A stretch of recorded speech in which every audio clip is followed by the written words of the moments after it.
नमस्कार मित्रांनो, माझं नाव आहे वेदांग आणि आजच्या व्हिडिओमध्ये मित्रांनो मी तुम्हाला सांगणार आहे, समजा तुमचे जे झाडाचे पानं आहे ते असे खराब होत असतील किंवा तुमचे झाडं खराब होत असतील तर त्यांना ठीक कसं करायचं आहे. अजून मित्रांनो याचे कारण काय असतात तर व्हिडिओला शेवटपर्यंत नक्की पाहाल.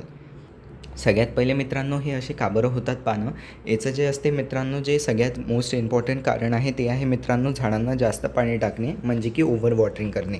जसं की तुम्ही पाहू शकता झाडाला थोडं जास्त पाणी झालं आहे आणि हे स्पेशली इंडोर प्लांट्समध्ये होते, जे घराच्या आतमध्ये आपण झाडं लावतो त्यांच्यात आपल्याला हे जास्त कॉमन दिसते, जे झाडं खराब होतात. किंवा आपण जे बाल्कनीमध्ये झाडं लावतो तिथे आपण हे ऑब्झर्व करू शकता की आपले असे झाडाचे पानं पिवळे होतात आणि ते असे सडून गळून खराब होतात.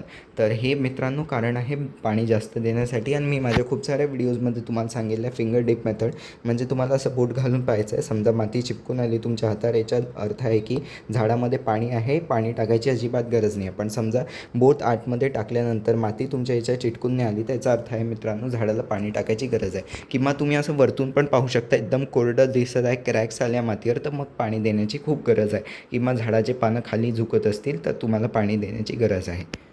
हे तर मग मित्रांनो ओव्हर वॉटरिंगचं सांगून दिलं. झाडाला ओव्हर वॉटरिंग समजा तुम्ही करत नसाल तर मग तुमच्या झाडाचे असे पानं होतीलच नाही.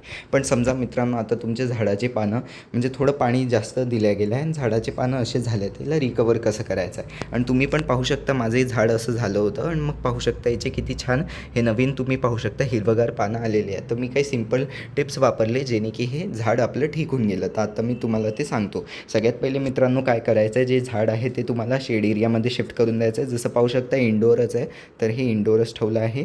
याच्यात कोणतंही पाणीचं काही असेल जसं प्लेट वगैरेमध्ये पाणी असेल ते काढून टाकायचं आहे मित्रांनो. झाडाला 3 ते 4 दिवस तुम्हाला अजिबात पाणी नाही टाकायचं आहे. जेव्हा एकदम पूर्ण माती कोरडी होऊन जाईल हलकंसं स्प्रे बॉटलनी स्प्रे करायचं आहे, पाणी खूप जास्त नाही टाकायचं. मग जसं सांगितलं मित्रांनो स्प्रे बॉटलनीच पाणी टाकत राहायचं आहे. 3-4 दिवस मित्रांनो काहीच नाही करायचं आहे आणि कोणतंही खत नाही टाकायचं आहे. म्हणजे शेणखत म्हणा, म्हणजे ऑर्गॅनिक खतं किंवा रासायनिक जे खतं आहे कोणतेच खतं मित्रांनो आपल्याला आपल्या झाडावर या टाईम पिरियडमध्ये नाही टाकायचं आहे. सिम्पल मी सांगितलं तेच की शेड एरियामध्ये शिफ्ट करायचं आहे पहिला पॉईंट. दुसरा पॉईंट आहे चांगल्यानी याची माती काढून घ्यायची आहे मुळापर्यंतची, चांगल्यानी खुरपी करून द्यायची आणि जी रेती असते मित्रांनो रिव्हर सँड ती चांगल्यानी याच्यात टाकून द्यायची आहे. जी रेती असते ती रेती टाकून द्यायची आहे माती काढून मुळापर्यंत.